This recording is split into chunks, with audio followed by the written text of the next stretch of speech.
first and foremost, I'm going to have to disagree with my colleague's sentiment as Ukraine as our ally. Ukraine is not a member of NATO. Aside from that, Zelensky hasn't held actual elections since the war started. So I don't know what free and fair democracy does that. But aside from that, if we're looking at the U.S. total spending in NATO, it's 3.38% of the defense budget, which is a lot of money. My question, and I'd like to actually point out, we just saw two senators took a vlogging trip to Ukraine yesterday. It was Senator Blumenthal and Graham, or I guess it was over the weekend. But to put simply, their sanctions bill with Graham, it's basically another DC classic. The Sanctioning Russia Act of 2025 throws a 500% tariff and banking bans at Moscow, but where's the accountability for how billions in prior aid were spent? Biden's admin shoveled millions and billions of dollars into Ukraine with zero oversight, no audits, no results. Now this bill demands $55 million for monitoring, while Section 17 slaps tariffs on other countries buying Russian oil, which China will bypass through third parties.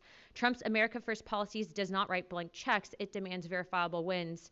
And if Europe is not going to step up militarily, why should U.S. taxpayers fund their security theater? Sanctions without enforced negotiations are just performative politics. You know, I was just with the House Democracy Partnership Institute. We were actually in Belgium. We met with the European Union. We met with some NATO countries. And what I can tell you is you have these countries who are not surrounding Ukraine, and they're advocating for war. But you have countries like Romania, Russia, countries like Moldova that want peace and thoroughly back President Trump's agenda.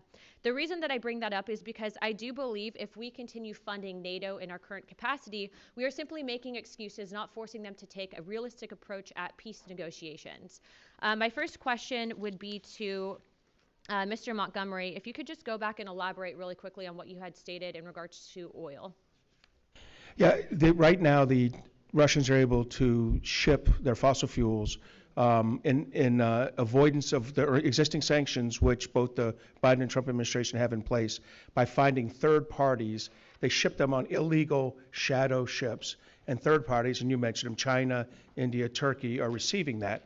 The way you normally stop that is you then sanction the companies receiving that, the ports receiving it, and the banks involved in the procurement, and then those companies back off. And historically, we've seen that happen with Iran, with North Korea, with others. So all we have to do is enforce the existing laws, the existing sanctions, and we will take away what is funding Russia's military operations. Instead of performative politics, correct? I mean, I agree with you.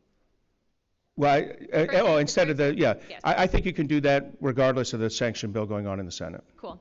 And aside from that, just with that same perspective, do you think that it's a good idea for members of our Senate, members of Congress, to go outside of the policy being set forth by the White House and the Secretary of State in regards to policy with Russia and Ukraine currently?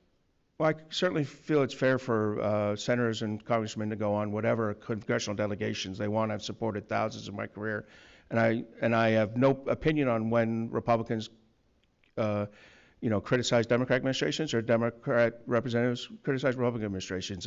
To my military knowledge, that appears to be the normal way of doing business. Do you think, though, that it's dangerous to have people that are advocating for policy that's pro-war when they're first and foremost not the ones on the front lines, and also to receive massive contracts from defense contractors, or not massive contracts, but massive donations and support from defense contractors? I know Senator Graham, and I believe he honestly believes. That wasn't directed at Senator Graham, sir. That seems to be a problem, not just in the House, but also the Senate, not specific to one member, both Democrat or Republican. As a retired military officer, I'd never hold a politician accountable for expressing his or her views. Sorry. I mean, a politician should be able to express his or her views. Oh, no, I understand that, sir. I was just asking simply yes or no. But I thank you for your time, and obviously not trying to attack you on this. I appreciate you being here today. Thank you, Chairman. I now recognize the representative from Rhode Island, Mr. Amo. Thank you.